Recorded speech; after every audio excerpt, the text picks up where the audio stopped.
আসসালামু আলাইকুম। বিশাল খুশির সংবাদ, ফতেহ জিন্দাবাদ। অর্থাৎ আমরা যারা ইরানের সমর্থক আছি, ইরানের বিজয়কে সেলিব্রেশন করবেন, ভিডিওটা সর্বোচ্চ শেয়ার করে। এখন বিজয় দুই ধরনের হয়, একটা হচ্ছে সামরিক বিজয় আর একটা হচ্ছে কূটনৈতিক বিজয়। অর্থাৎ আপনার পেছনে কোনো একটা শত্রু লাগছে, লাগে আপনারা বহুত কিছু করার চেষ্টা করছে, আপনি যখন রিয়েকশন দিলেন, সে যখন বুঝতে পারলো যে সে পারবে না, তখন সে আপনার সাথে সন্ধি বা মিত্রতার প্রস্তাব দিল, কিছু চুক্তি প্রস্তাব করলো যে চলো আমরা আসলে লড়াইটা না করি। এটাই বিজয় হয়ে গেছে।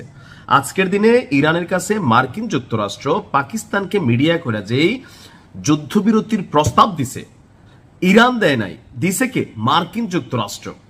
সেখানে বিজয়টা কার হয়েছে? ইরানের। তো চলুন দেখি আসলে কি আছে এই চুক্তির মধ্যে। ইসলামাবাদের জ্যেষ্ঠ সূত্রগুলো আল জাজিরাকে বিষয়টি জানিয়েছে। খবরটা আল জাজিরা থেকে আসছে। আল জাজিরার প্রতিবেদক তিনি বলছেন, আমরা এখন নিশ্চিত করতে পারি যে ট্রাম্প প্রশাসনের পক্ষ থেকে পাকিস্তানকে দেওয়া একটি নথি তারা ইরানের কাছে উপস্থাপন করেছেন বলে পাকিস্তানের জ্যেষ্ঠ সূত্রগুলো আল জাজিরাকে জানিয়েছে। আর তারা এখন ইরানের জবাবের অপেক্ষায় আছে। এমনকি আগামী কয়েকদিনের মধ্যে পাকিস্তানের ইসলামাবাদে যুক্তরাষ্ট্র এবং ইরানের কর্মকর্তাদের মধ্যে একটা বৈঠক অনুষ্ঠিত হতে পারে। যুক্তরাষ্ট্রের প্রেসিডেন্ট ট্রাম্প দীর্ঘদিন ধরেই দাবি করে আসছেন যে যুদ্ধ বন্ধে ইরানের সঙ্গে আলোচনা চলছে, তবে ইরানের পক্ষ থেকে বলা হয়েছে এই ধরনের কোনো আলোচনা এখন পর্যন্ত হয়নি। এখন এই চুক্তিগুলোতে চলুন দেখি, এখানে 15টা প্রস্তাব আছে। তো 15 দফা দিছে কি কি সেটা একটু দেখি। আপনার এখানে মিডিয়া হচ্ছে পাকিস্তান, মিডিয়াটাকে পাকিস্তান, যুক্তরাষ্ট্র পাকিস্তানের সাথে ইরানের যেহেতু সম্পর্ক ভালো, সেদিক থেকে পাকিস্তানকে ব্যবহার করছে।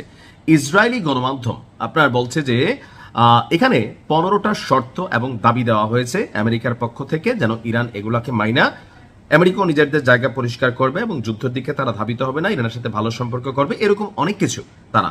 তবে এখানে একটা ক্রিটিক্যাল চুক্তির জায়গাটা আমার কাছে মনে হচ্ছে হরমুজ প্রণালী।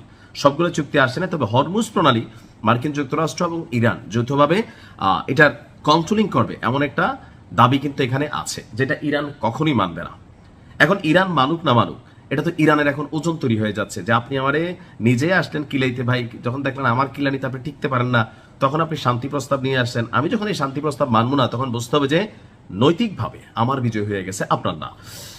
ইরান কি সুবিধা পাবে এবং আমেরিকা কি কি সুবিধা নিবে, এবং কি বিশ্ববাজারে যে অস্থিতিশীল পরিবেশ তৈরি হচ্ছে সেটাতে কি পজিটিভ ভাইব তৈরি হবে, তো সবকিছু মিলিয়া এখানে বলা হচ্ছে ইরান যদি এই প্রস্তাবগুলো মেনে নেয়, তবে দেশটির উপর যে আরোপিত নিষেধাজ্ঞা আছে মার্কিন যুক্তরাষ্ট্র এবং তাদের কি বলা হয় যে মিত্রদের, তো সেখান থেকে ইরানের উপর সকল ধরনের নিষেধাজ্ঞা তুলে নেওয়া হবে।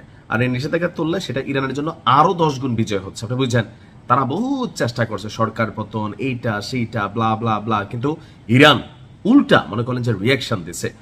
অন্যদিকে ব্রিটিশ গণমাধ্যম বিবিসি বলছে যে এই চুক্তি সংক্রান্ত কোনো নথিপত্র আসলে তারা ওইভাবে দেখেনি, তবে পাকিস্তান এবং আল জাজিরা তারা বলছে যে আমেরিকা পাঠাইছে। তো আমেরিকা তো গোপনে গোপনে কাজ করে, বিবিসিতে জানানো মানে পুরো বিশ্বকে জানাই দেওয়া।